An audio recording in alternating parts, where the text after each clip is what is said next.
Just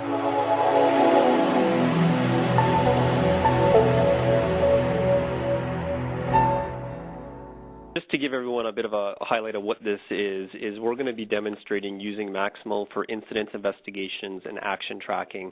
But rather than this being a traditional, here's, out-of-the-box Maximo, this is actually a configured end-user system. So this is the system that's currently being used. Obviously, we're working with the test environment when I get to the demo, but this is the system that Progress Energy is using today. So you'll have a chance to kind of see what Maximo can become if you've had a chance to see the out-of-the-box incident investigation actions, you'll find that there's lots of opportunity there to obviously configure screens. When IBM builds this type of stuff, they have to build it for the masses, so they put kind of everything on the screen. There's no workflow enabled. There's no conditional expressions. So I think you get a little bit more of a flavor for what's possible and what would be useful in the real world by taking a look at a configured system. So it's not something we get the opportunity to do very often, but we're fortunate to have Nizam on the call as well. So during the Q&A, if you have any questions, he can certainly answer that. Just in terms of an agenda, I will cover some brief introductions here. I'll let everybody know who Progress Energy is. If you're not familiar with them as a company, I've just got a quick slide on that. And then from there, I've got just a bit of a flow chart that shows you at a high level what the incident investigation and action tracking process looks like. I'll be, clear now that there's a very, very comprehensive workflow behind each of those applications, incidents, investigations, and action tracking. We won't have a chance to go through the permutations and all that kind of stuff. So I'll touch on the workflow a little bit here and there, but for the most part, I'm just going to focus more on the screen level changes, how they're tracking information, how they're using the solution, and less so on the workflow because, again, it would require a lot of sign in, sign out, that type of stuff. But I will touch on it whenever possible. I've got a slide here just on a couple things that I'm not able to demonstrate that I want to point out. One of the commitments we've made to Progress Energy, or I've made, is that, we're not going to show any, of course, of their confidential incident investigation data. That would, for sure be something that they want to keep close to themselves. But there are, some points that I want to make just to help you understand how else it's being used for the things that I can't demonstrate. And then what I'll do is go through an actual demonstration. So we'll go through, create a hazard ID, whether it's an unsafe act or an unsafe condition, as well as a more comprehensive incident, which is where I think you'll see most of the changes that were made and how it's actually being used. And then we'll open it up to any questions at the end. I'll start with some introductions. Myself, I'm Craig McKenzie. As Marta mentioned, I'm a principal consultant with OnTrax. I've got 19 years of Maximo experience.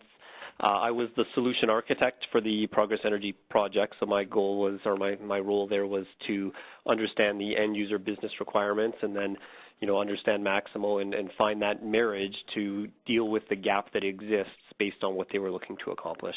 I have fairly significant or a lot of experience with Maximo for oil and gas, Maximo HSE, Maximo transportation, and Maximo utilities. And, my passion is really doing that solution architecture, solving business problems by understanding processes and what people are trying to accomplish, and then trying to fit and marry that into the Maximo solution set. I'll do the introduction here briefly for Nizam. Again, he will be available at the end of the call during the Q&A if you have any questions that are more geared towards him than myself. But he's a senior management consultant with over 21 years experience. He's got experience in application implementations, MOCs, deployments, process reengineering, and enterprise applications. And yeah, his focus is in, solving business issues in supply chain, capital projects, asset management, HSSE, logistics, and so forth. Nizam's role on the project was the program manager, so he was kind of responsible for the entire Maximo program, not exclusively the health, safety, environment components. And just to give you a bit of background, and for those who aren't familiar with Progress Energy, and for those who don't know who they are, Progress is a leader in Canadian natural gas development, pretty much exclusively in the upstream energy market, and focused in the North Montney region. For those of you who know the area, it's in northeastern BC. Fort St. John would be one of the larger communities up there, and then even all the way through to Grand Prairie in northern Alberta. So that's kind of the area that they're most predominantly playing. They have about 800,000 acres of mineral rights, 52 trillion cubic feet of reserves and contingent resources, and they're a wholly owned subsidiary of Petronas in Malaysia. So that probably gives you a bit of information. Of course, there's lots more where this came from. If you go to their website, you would be able to find out a lot more about Progress Energy. Okay, moving into the actual, I guess, the meat of this, I want to just cover the high-level process here. I think it'll help everyone kind of understand how the records interact.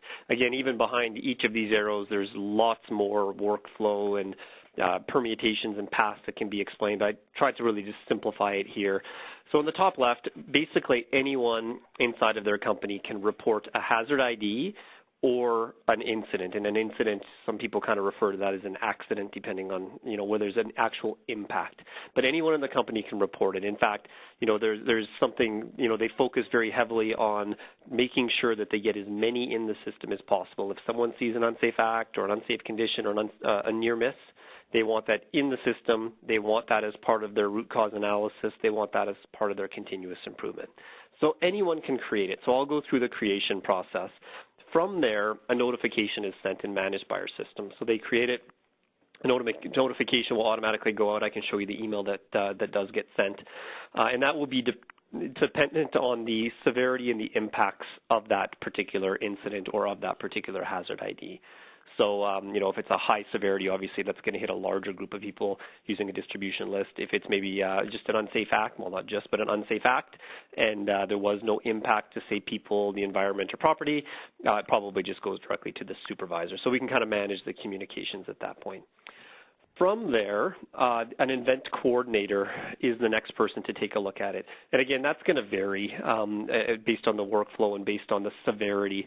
So something that's got a high severity, obviously that's going to be the HSSE department, and I should say Progress calls their HSE department their HSSE. Some of you might use HSE, ESNH, EHS. So they're using HSRE, my mistake, which is Health, Safety, Regulatory, and Environment. So that's kind of the acronym that they're using. Having done this for many companies, there's a variety of different acronyms that folks are using. But depending on the severity, that will determine who the next person is reviewing it. It could be a supervisor if it's something like a hazard ID. It could be the HSRE department if it's something that had an impact to people, property, and so forth. That person or group is going to determine if investigation is required, and actually the system is going to force that in some cases. So you'll see if an unsafe act was put in and they submit it and there was no impact, you have the option of doing a formal investigation, which then Maximo creates an investigation record and connects it to the incident, and you go through that formal root cause analysis. You would also be forced to do an investigation based on the consequences, and I'll show you that. So if you have a high consequence and something occurred, someone was injured, then we would be required to go through an investigation. So you'll kind of see that depending on the severity or the calculated consequence, Maximo is going to drive whether it's going to force an investigation or whether you have the option to do an investigation. That person would identify an investigation lead. That investigation lead would have a team. They would go and perform their investigation. You'll see in the investigation itself, Progress has two types of investigations that they use. One is their formal investigation, which is a more comprehensive one, and then they also have an informal one, which is a bit quicker, and it's based on the 5 whys, but I'll get into that when I open up in the investigation app.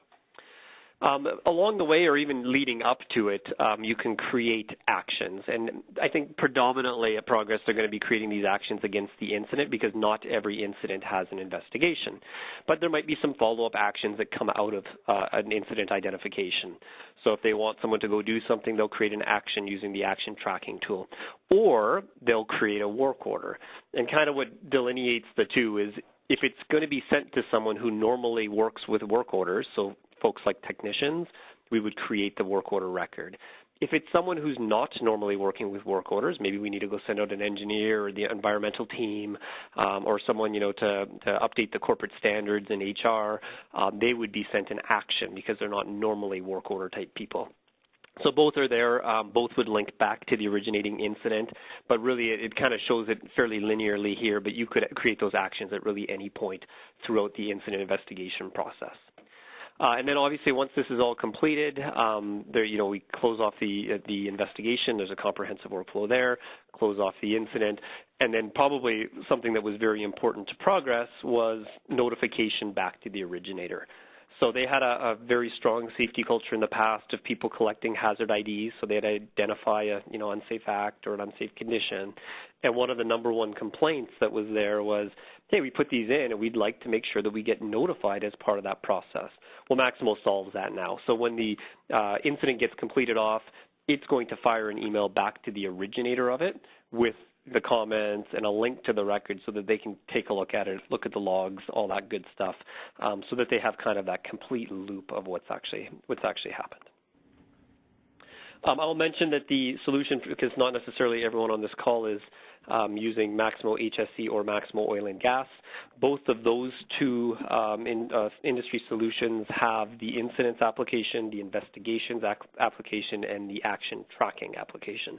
So if you're someone who's using core Maximo and you don't have Maximo HSE or Maximo Oil and Gas, you would need to have that to see the applications that I'm going to be showing you here. But these applications are native to those industry solutions. I also want to mention a couple things that are going to be tough for me to demonstrate for sure with the amount of time that we have available to us. But one is it is fully integrated with work orders, MOCs, locations, assets, labor, and people. So it really gives a full picture. And I think that's one of the big benefits of tracking your HSE activities inside Maximo. If there's a work order to be done, an action that needs to be completed, anything like that, as the record's progressing or anywhere in that life cycle, we can attach these records together and get a complete life cycle. And you can even auto-create, like those of you on this call, probably many of you are familiar, you can open up a work order, you could create an incident from a work order, you can open up the incident, you can create a work order from the incident. So Maximo already has those hooks in it, but it's really, really good to get that complete life cycle. A lot of an incident could occur, that could result in a management of change. Well, you can actually create that linkage in there to have that complete picture. And then, yeah, you get to leverage your location asset hierarchy that you already maintain for maintenance purposes. You get your labor and people through the integration to Active Directory and all that good stuff. And then the other three bullets here are really reports that, again, just to keep the information confidential, I won't be able to demonstrate, but there's LTIF, TRIF reports and trends that are pulled directly out of the system. Injury-free day counts come out of our system, event types and counts, as well as a bunch of other reports around event details, event listings. In the old days prior to having Maximo at Progress, I mean, this was all maintained still. They still needed these metrics, but it was a very time-intensive exercise to go out, collect the information, put it into spreadsheets, put it into pivot tables, all that good stuff. But with Maximo, we can automatically now generate it because the data is native inside the system. So with that, what probably most of you are mostly interested in is a demo, so I'll jump into that. What I'll go do is I'll create just an unsafe condition. So that's what I'll consider to be a pretty simple incident inside of Maximo. I'll create that, submit it. I'll show you, some of the fields that they use and kind of how some of that data is tracked. And then I'm going to move into a complex incident. And that's where we're going to say now we had an impact. We had an impact to people. We had an impact to property. We had an environmental release, things like that. The system changes quite a bit, you'll see, when you actually identify some of these impacts. And I'll kind of point out some of those changes as I'm going through it. And then I'll just touch on the investigations and probably some action tracking and how that ties into it as well. So with that, I am going to open up the Maximo system here and log in. Again, I'm just using a test environment, and I've kind of scrubbed the data so it's not showing you kind of real incidents.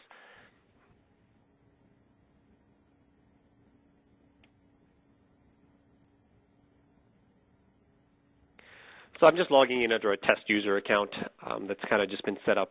And this particular user has been set up as an incident requester. So basically we're saying this is for someone who's probably not heavily involved in the HSE process, in the leading investigations process, things like that. Someone who probably is out there maybe doing in operations or something like that. When they find that there's an issue, they're going to put in an incident, and then that's going to move forward and take on its life cycle with the people who kind of specialize in that type of stuff. So again, they have a pretty simple start center. Their quick inserts limited to just their new incident. Again, maybe in the real world they may want to also have a service request or a work order in there. Their favorite app in this case is Incidents. And then what they've got is, and this is for all of the incident requesters, they've got a few portlets that are going to give them some information. So the incidents created by me is exactly what it sounds like. In the past 60 days, whether they're open or not, here's all of the incidents that this particular user has gone and created. So it's a good way if they, know they put something in a couple weeks ago, maybe they see that the hazard ID is still present, they may want to open up the application. It's a very quick way for them to find that. And then there's a few others down below. There's incidents where I'm the responsible supervisor. So if I'm listed on an incident as a responsible supervisor, or if I have direct reports, that's how that information kind of defaults in, and I'll show you that. You would see here's all of the incidents where I'm the responsible supervisor for those incidents. The table below that, I don't have any for this particular user. The table below that is incidents created by my team. So if I'm on a particular team, right, I'm in an operations team, an E&I team, a mechanical team, whatever the teams are, then that's going to show me the incidents that were created by other fellow team members. And then down below, it's going to show me my incidents that are rolling up under my supervisor. So that's kind of looking at your direct reporting structure and basically saying, hey, my particular supervisor, anyone else who reports up to the same supervisor, they may not be on the same necessarily the same team, but I guess they're on a team, but not necessarily work teams. That would show me their incidents as well. So it's just a good way to kind of give them the information that they need. You'll see when I log in as someone who kind of deals with transacting these incidents and working through it, they're going to have a different level of access, obviously. So to start, I'm going to get into the form level stuff, and I think this will help everyone kind of visualize this. I'm going to create a brand new incident. That's going to launch the incidents application. Again, incidents is available in either the HSE add-on or the oil and gas industry solution. They're using the oil and gas industry solution, which is why the oil suffix is next to that incident application. Maximo gives it an auto-generated number, which they proceed by an INC just to differentiate the records. And then what Maximo has done is it's defaulted some information in for me. And this is really based on my user profile. So my user profile, it knows that I'm in operations. It knows things like my supervisor. So Maximo is going to obviously populate that information so that I don't have to fill it in every time. It does allow you to change it. I guess there could be a circumstance where maybe they've recently changed departments and Active Directory hasn't been updated or whatever. But typically that would just stay as is and they kind of move on from there. Of course, they can attach documents, and this is something we would obviously push people to do, is if they took a picture of the hazard ID or, they had a police report or anything like that, obviously they would use the normal Maximo attachments functionality to go in and attach their new files, and then that obviously moves downstream. Same thing on the investigation. You find that a lot. The investigation, some of the activities, interviews, police reports, diagrams, medical reports, that type of stuff, that happens outside of our system. So then what they would do is they would make sure that all of that gets tracked back by attaching those documents inside the record. There's a few required fields. I'll kind of move through the event date. This will not accept the date in the future. So if I come in here and pick a couple days out, you'll just see here, just give it a second, it's going to eventually error out. Of course, you can't report an incident that happens in the future. That would be totally illogical. So I'm going to go back and say it was actually back on this date. Progress also wanted to really separate the date and time so that they have a little bit more specific and a little bit more granular information. The event identified by, again, I'm using a test user, so it doesn't look as elegant as it would in the real world, but it would normally have my user ID there. This is also a changeable field. There's a lot of, hazard IDs that could be identified by contractors that aren't in the system. So I could, literally type a name in here instead of picking from a list and then use that individual's name. The event reported by will still always remain as the user that created it, and we need that for notifications. So at the end of it, I mentioned we have a feedback cycle. When the incident's completed off, we want to send the originator an email. Well, if I don't have Craig's email, I'm going to send it to the person who reported it, and then presumably, if need be, they would forward it on from there. It's listing my supervisor, which I just use another test user, fictitious phone number, and so forth. The event type, and this is a pretty important part of it, is identifying what type of event we're working with here. So the choices are incident. Some people in the industry call that an accident, but basically where there's been an impact. There's a non-conformance report, which is actually not heavily used at Progress right now, so I won't even really go through that one. Near miss, unsafe act, and unsafe condition, which are kind of hazard IDs. So for this particular one, I'm going to go pretty simple, and I'm going to just say let's pick an unsafe condition, and then after that we'll do one that's more comprehensive that has impacts. They want to track the company that's responsible or presumed to be responsible at this stage for the hazard ID or the incident, so that if you open that record up, there's going to be all the companies that they work with. Or everyone there happens to know that company 11, and this makes sense to their end users, not necessarily to me, but they know number 11 is actually their own company. So a lot of people would just type in 11 and move on if it was something that was likely the company's responsibility. If it isn't, they would choose from their approved vendor list, which is what that lookup was, and then pick the vendors from that list. And there's also an unknown in that list. If they don't have it in that list, they can pick the unknown one. I think it was like 99 is, I believe, the number for that one. The supervisor responsible, this is going to default to my supervisor. So again, I could change it if I know that, based on the location I'm in or the region I'm in, that's not the right person to send it to. But otherwise, it's going to send it to that person, particularly for the low severity ones. A lot of the high severity, high consequence ones, HSRE gets kind of involved early on, but otherwise it's going to get to the supervisor responsible. The HSRE person, so again, this is their HSE person, is going to give them a short list of people to choose from. And again, it could vary a little bit depending on the region, but for the most part, everyone in the company knows who their HSRE person is, so that's certainly not an issue. This is actually managed by a Maximo qualification. So we have a qualification in the back that manages who can be in this list, so that we make sure that obviously only approved folks are. I've put a test user in here just for testing purposes. And then we've got our impacts. Now, this is something that we had talked about when we built the solution, that if I have an unsafe condition, there should have been no impact to people, property, environment, or security, because if there was, I should have picked that it's an incident.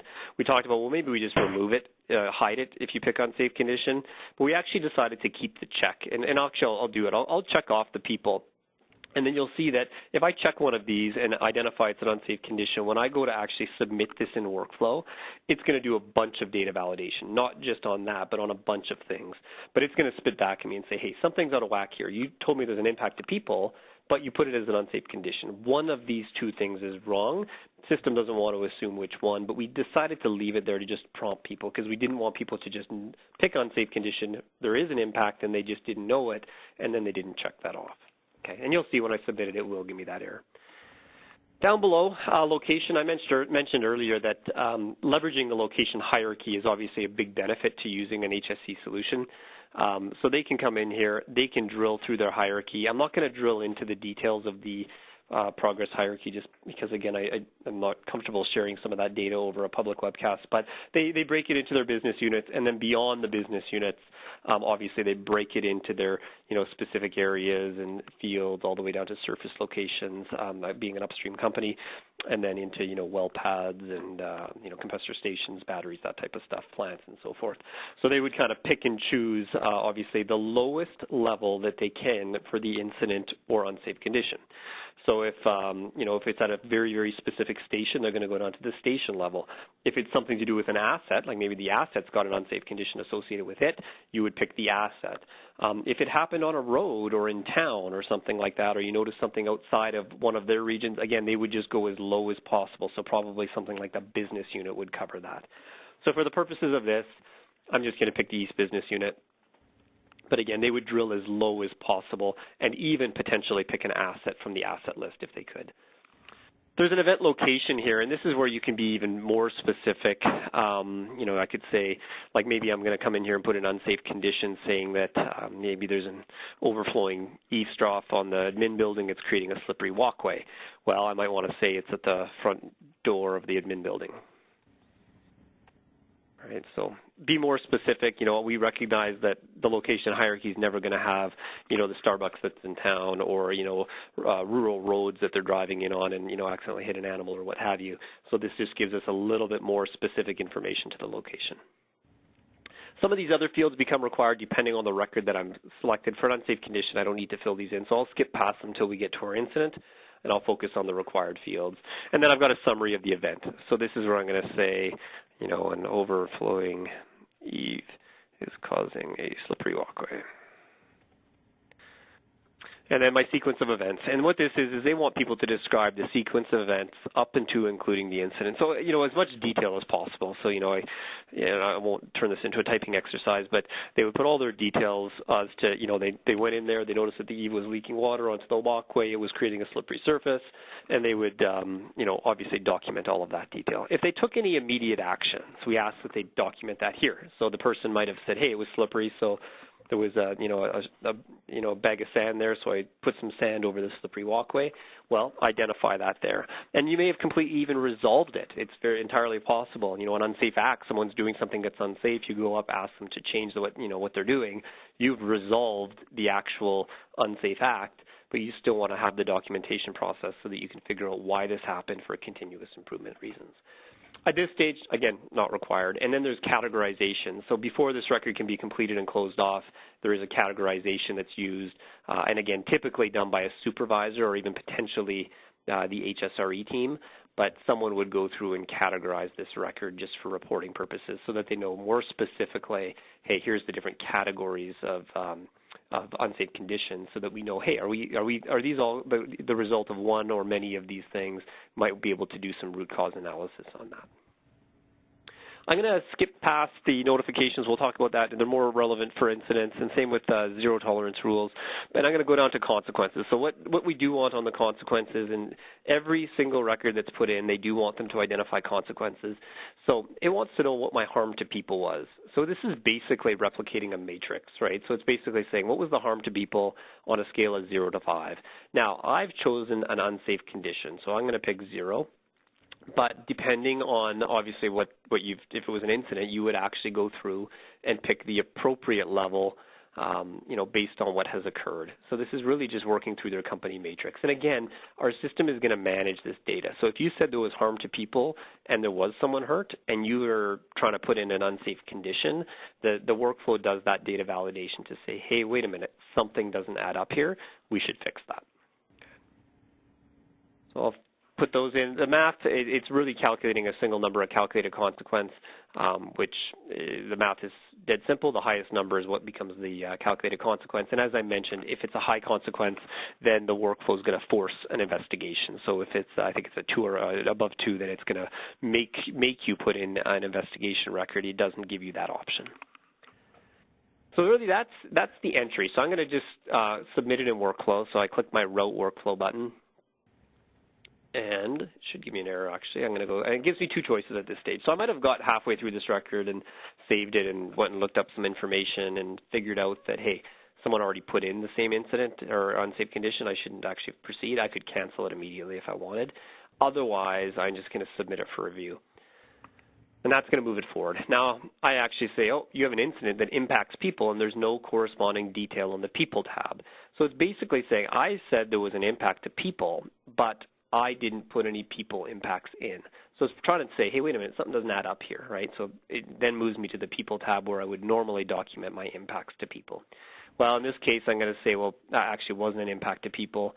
I'm going to remove the people impact checkmark from my screen, and then I'm going to just resubmit the record and go submit for review.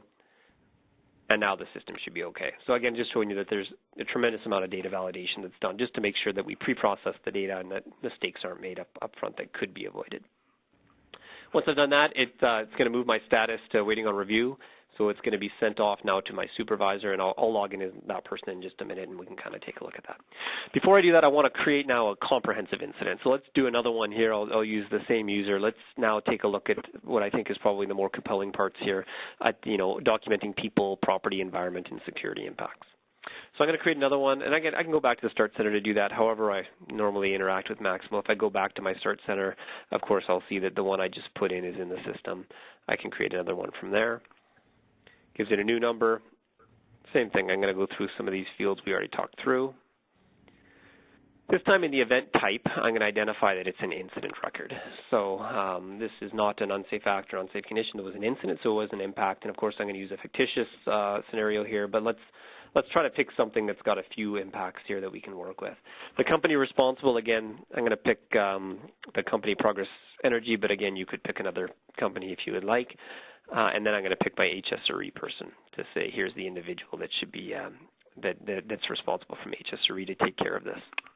Now, for the impacts here, I'm going to, again, come up with a pretty unrealistic scenario here, but let's just say that maybe a truck, was driving on a rural road. They hit a deer, so that, the individual driving the truck was hurt. The truck was damaged, so we've got property damage. We've damaged the environment because I hit a deer. That's part of the environment.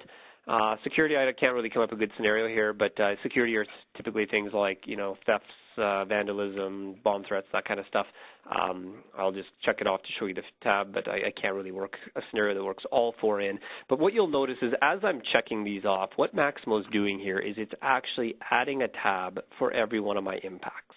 And this was a key part of the solution for progress is although a person was hurt, the truck was damaged, a deer was killed, and, there was maybe even some antifreeze spilled into the ditch, by mistake or whatever, again, all a fictitious scenario, they would consider that to be a single incident, not an incident for each of those, right, which is typical to track sometimes. If you look at the out-of-the-box Maximo, you have to be a little bit more creative in managing that. And this is what they've done to manage is they've said, you know what, there's many impacts, but there's a single incident. We don't want to double report. That's one incident, but there were many impacts.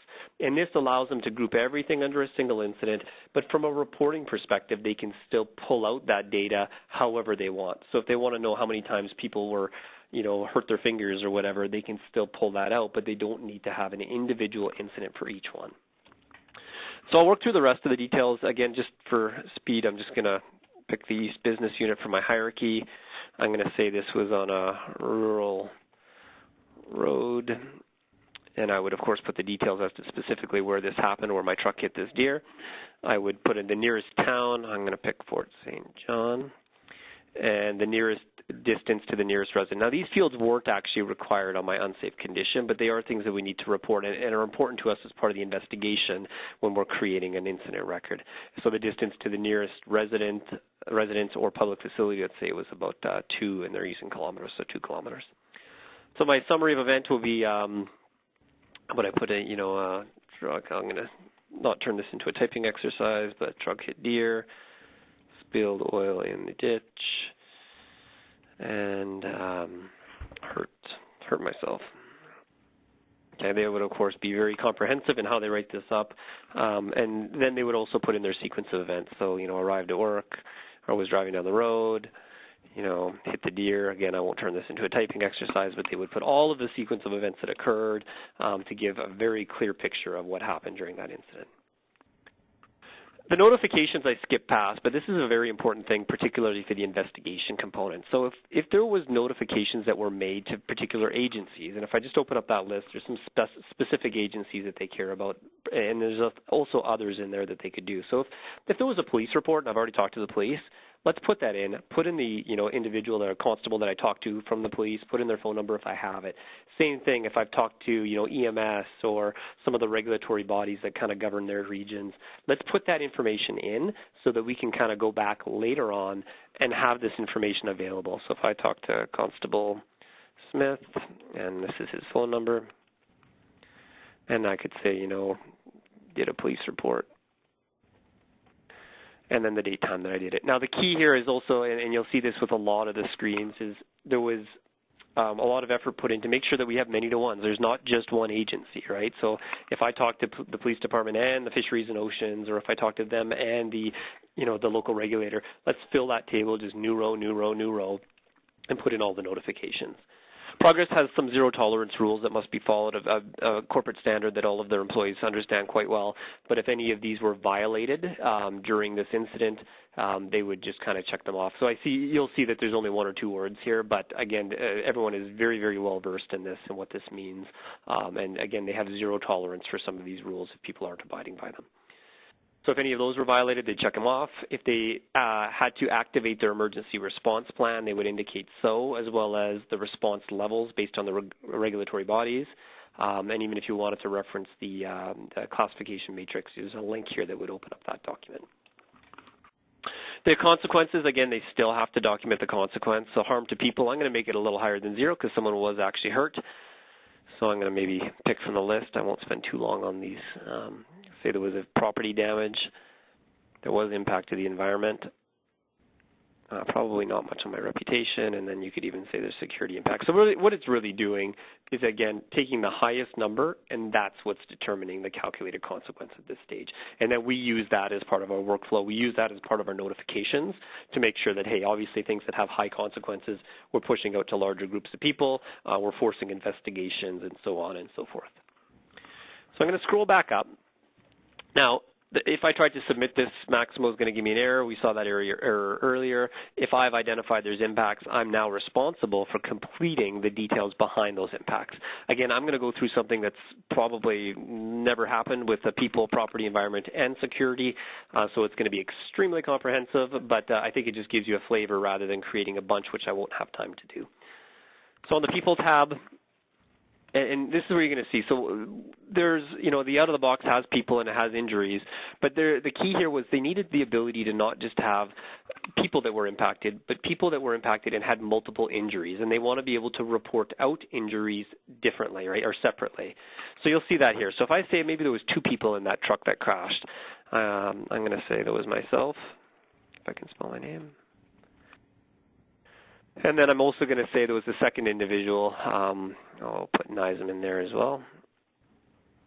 He was a passenger. Okay, so that's fine. I've got my 2 people that were impacted. I could put in other information like their occupation, supervisor name, and so on and so forth. What I want to do from there, though, is one person can have many injuries, and that's kind of the key here and why it's broken into 2 different tables. So now what I do is I come down to the injuries table, and I'm going to say, okay, well, who? I'm going to say, first I want to pick from my list above. I'm going to pick Craig. Now, Craig had a specific injury, and we get a list of values here. Let's say he had a cut, and the type of contact he had was how did he get cut, and there's a variety of choices here, but I'll go through it quickly. There's a struck against object, so perhaps I, hit my head on the steering wheel. And then the injured body part. So where was I injured? And I said, okay, I hit my head, so I'll pick head from the list. But, ankle, arm, ear, etc. Now, Craig may have cut his head, but he may also have hurt something else. So that's the key here, is I want to be able to also say, well, Craig also had another injury. And my second injury was maybe I fractured by being struck against an object. Maybe I hit the steering column when I crashed. And then my injured body part, I fractured my leg. And again, this gives you the ability now when the reports come out for them to say, how many cuts do we have? How many fractures do we have? What's the most commonly injured body part? If it's always hands, maybe we can buy some new gloves or something like that to protect the workers. So again, this is just means of collecting information to continuously improve.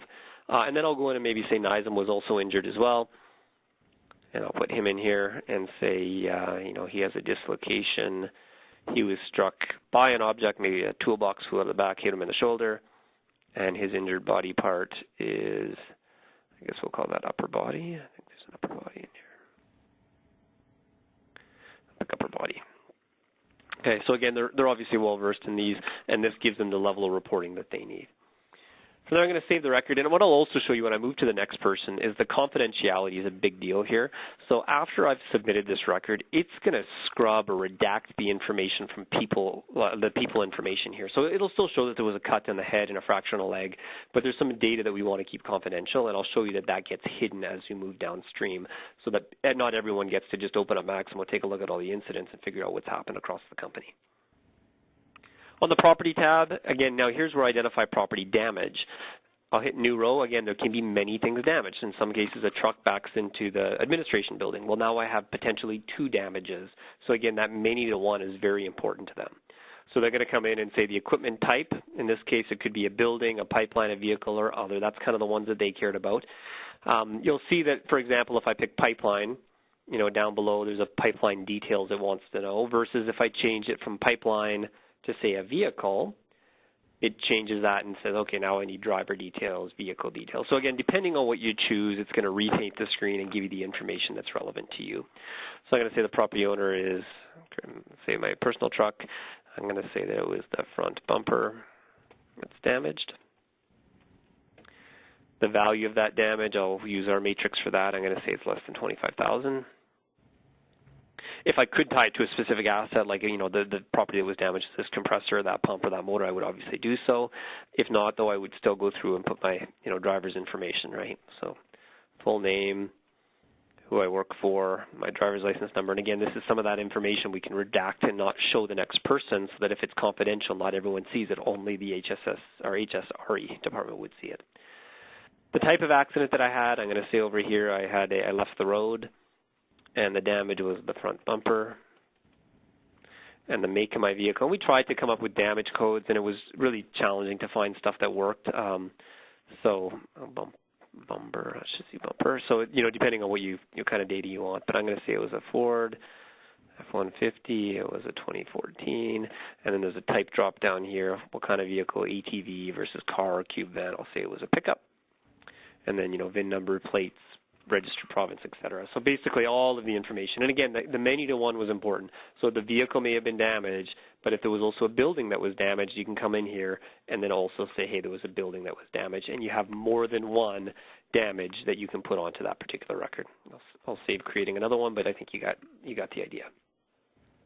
On the environment tab, it's kind of broken into two sections. There's wildlife that's affected, caribou or highly protected in the regions that Progress Energy works, so they have kind of separate reporting on caribou, waterfowl, and fish.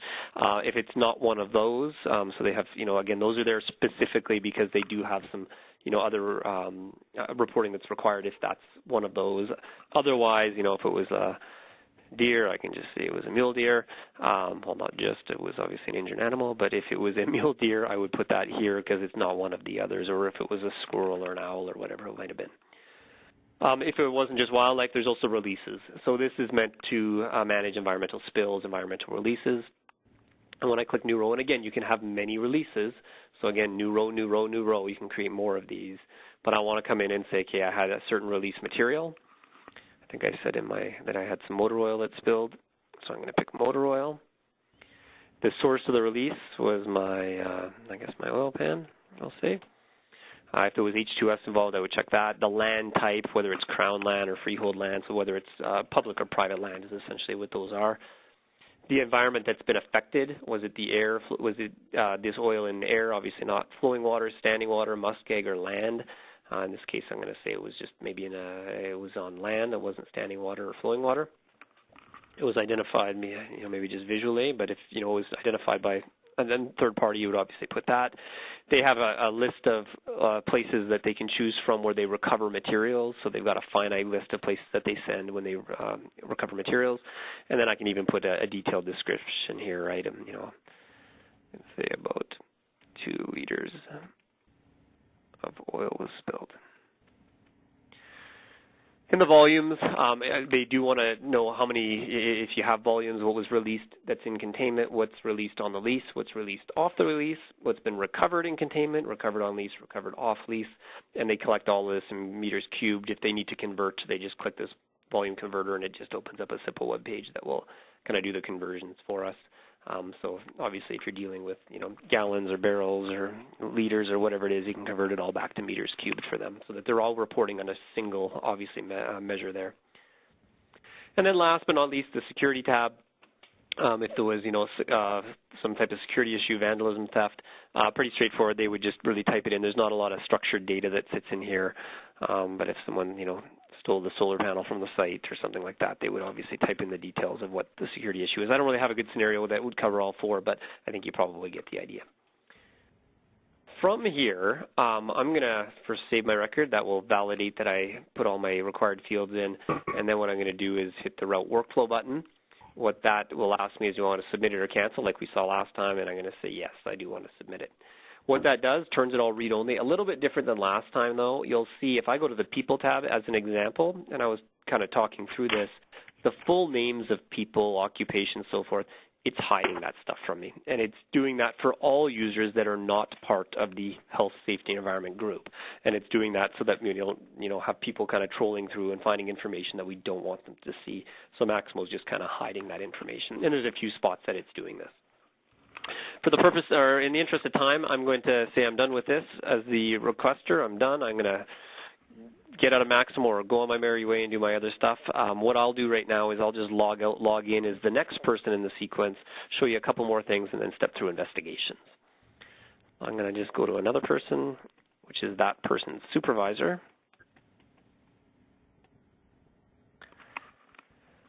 That person opens up. They actually have 2 start centers.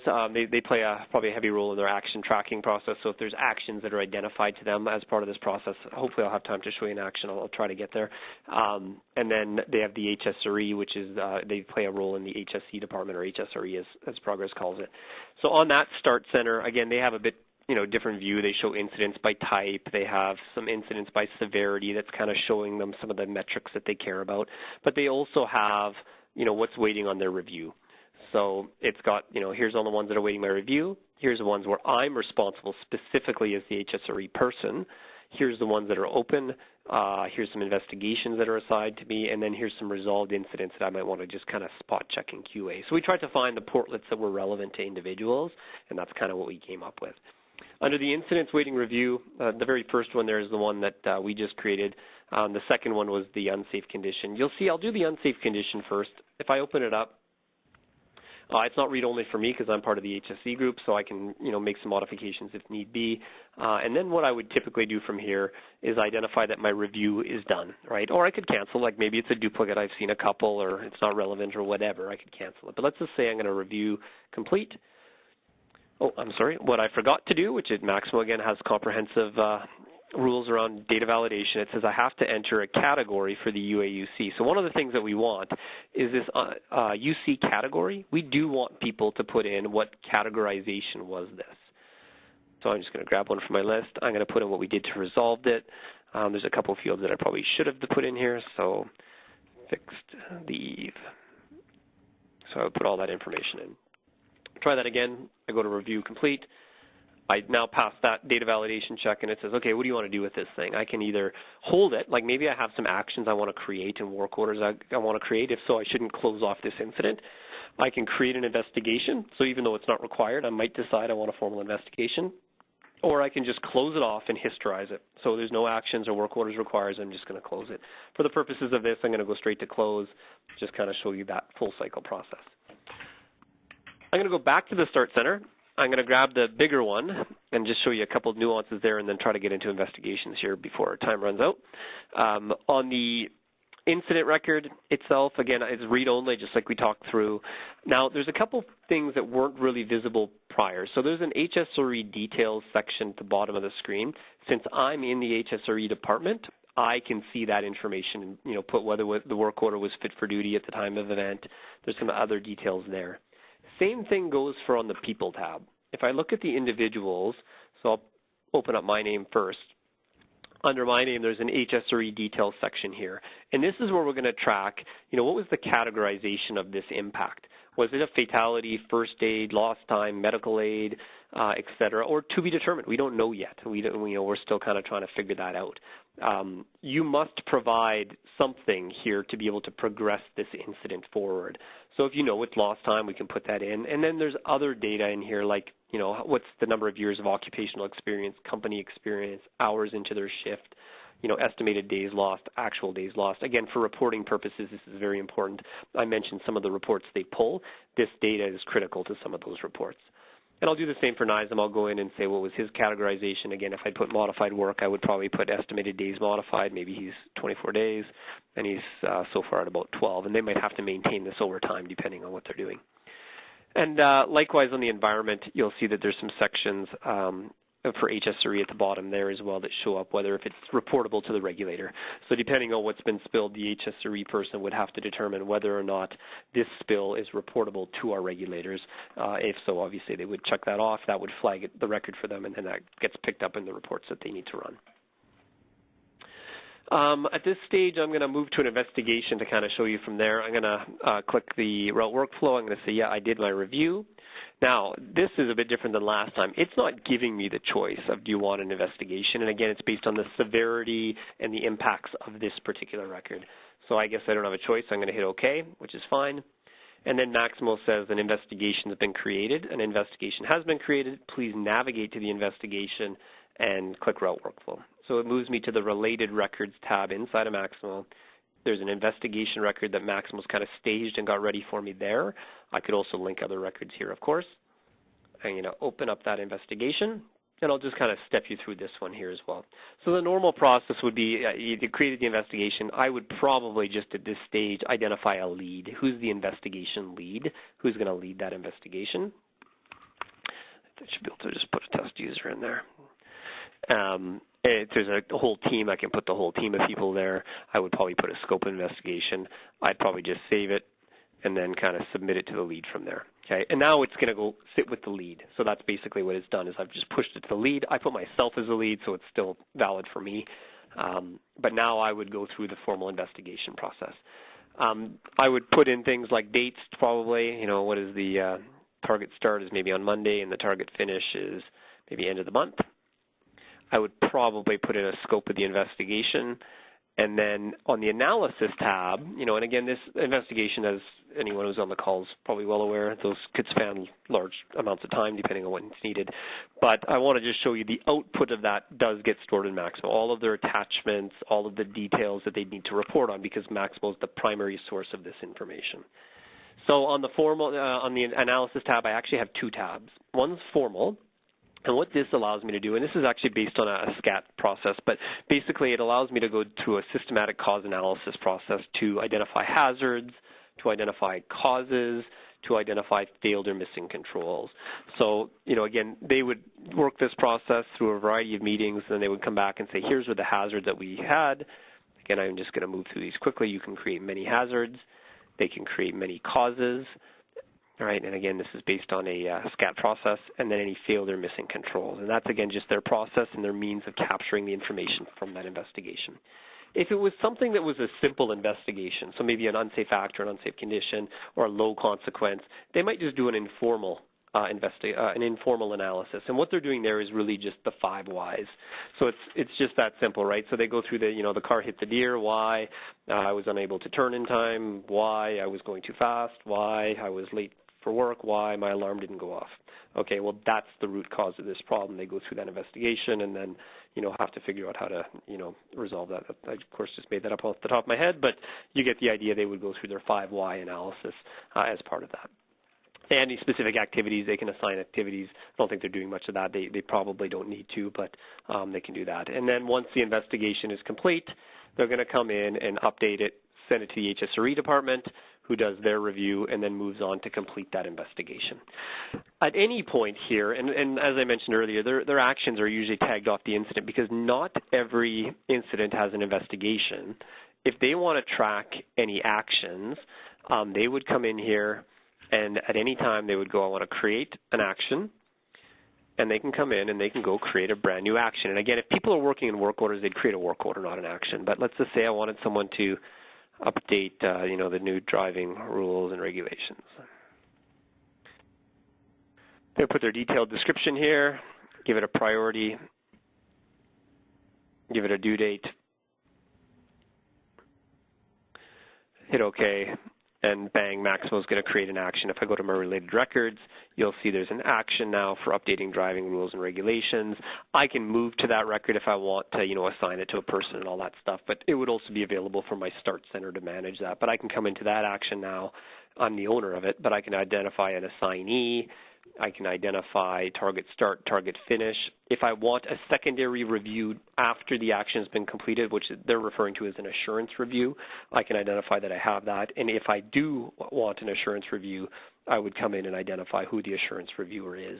Again, I'm kind of running out of time here, but the action tracking application to Maximo has its own workflow to ensure that the actions get completed off and get managed. And probably the punchline with all of these 3 records, the incident, the investigation, and the action, is that all 3 kind of work synchronously together to make sure that at the end of the day, we have accurate information that we can report out to our regulators, to our stakeholders, to individuals in the company as needed, all from within Maximo. So we're not dealing with spreadsheets and all that other stuff. So given the time, I wanted to leave a little bit of time for questions. Maybe I'll ask if I can turn it back to Marta.